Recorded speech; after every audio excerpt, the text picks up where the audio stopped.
Praise the lord. ఈరోజు దేవుని వాక్యము యోహాను సువార్త 10వ అధ్యాయము 10వ వచనం. గొర్రెలకు జీవము కలుగుటకును అది సమృద్ధిగా కలుగుటకును నేను వచ్చి తిని. దేవుడు ఈ లోకంలోనికి ఆయనను విశ్వసించిన వారికి సమృద్ధిగా జీవాన్ని ఇవ్వటానికి వచ్చాడు. సమృద్ధిగా జీవము అనంటే అది ఒక్క విషయములో కాదు, అన్ని విషయాలలో జీవ మార్గాన్ని పొందుకొని నిత్యరాజ్యాన్ని చేరటము మాత్రమే కాకుండా ఈ లోకంలో జీవించినప్పుడు సమృద్ధి కలిగి జీవించటానికి కూడా ఆయన ఈ లోకానికి వచ్చాడు.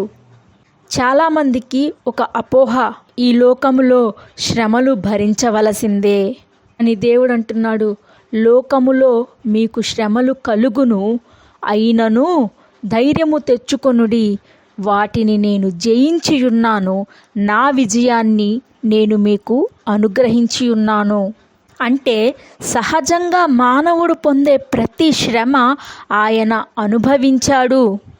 ఆయన మరణాన్ని ఏ విధంగా కొట్టివేసి నిత్య జీవాన్ని ఇచ్చాడో అదే విధముగా ఆయన అనారోగ్యాన్ని, అప్పుల బాధని, ఆర్థిక ఇబ్బందులని అన్నింటినీ జయించి కొట్టివేసి వాటన్నింటిలో ఆయన పొందిన విజయాన్ని ఆయన బిడ్డలకు అనుగ్రహించాడు.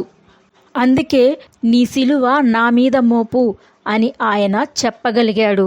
ఏ విధంగా నీ మీద ఉన్న మరణాన్ని క్రీస్తుకు అప్పగించి ఆయన జీవాన్ని నువ్వు పొందుకొని నిత్యరాజ్యంలోనికి అడుగు పెట్టబోతున్నావో అదేవిధంగా ఈ లోకములో ప్రతి ఒక్క సమస్యను ఆయనకు అప్పగించి నువ్వు జయించావు. ఈ గ్రహింపు లేకుండా అపవాది పెడుతున్న భ్రమలో నుంచి బయటకు రా. నీవు జయించిన వాడవు, జయించిన దానవు. ఈ లోకంలో మనుషులందరికీ శ్రమలు వస్తాయి, ఇబ్బందులు, ఇరుకులు, కష్టాలు, నష్టాలు అన్నీ వస్తాయి. వారితో పాటు క్రీస్తును అంగీకరించిన వారికి కూడా వస్తాయి. కానీ వారు జయించగలరు. వాటన్నింటిలో నుంచి బయటపడే మార్గము దేవుడు ఆయన పిల్లల ముందు ఉంచి ఉన్నాడు. కాబట్టి సునాయాసముగా విశ్వాసము కలిగి వాటన్నింటిలో నుంచి తప్పించుకొని బయటపడగలరు. అనేకులకు చేయిని అందించగలుగుతారు. అందుకే ఆయన అంటున్నాడు సమృద్ధి అయిన జీవము అని.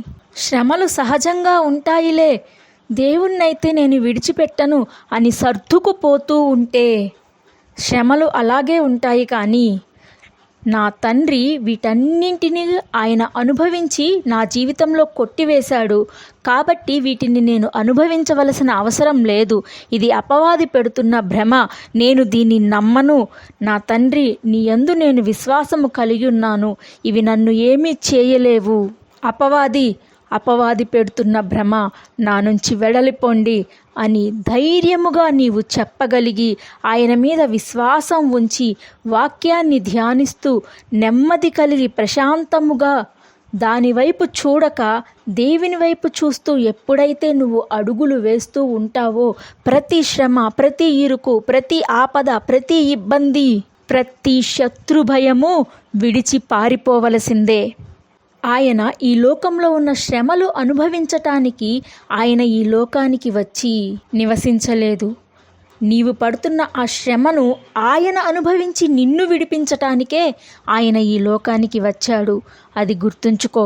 క్రీస్తునందు నీవు కలిగి ఉన్న విశ్వాసాన్ని బట్టి నీ చుట్టూ ఉన్నవారు లేదా అపవాది చేత ప్రేరేపింపబడిన వారు పెట్టే ఆ శ్రమ తప్ప మరి ఏ శ్రమ, ఈ లోకంలో సహజంగా మనుషులకు వచ్చే ఏ శ్రమ నీ మీద లేదు, అనుమతింపబడలేదు దేవుని దగ్గర నుంచి. నీవు అంగీకరించవద్దు.